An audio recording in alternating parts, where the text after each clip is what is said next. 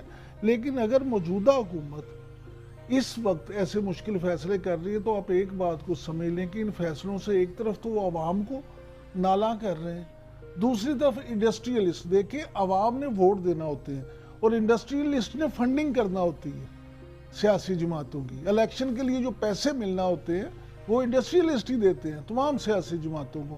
تو ان دونوں کو اگر ناراض کرنا ہے تو پھر یہ کوئی آسان جاب نہیں ہے۔ میں سمجھتا ہوں کہ ایسا کام میاں شہباز شریف ہی کر سکتے ہیں۔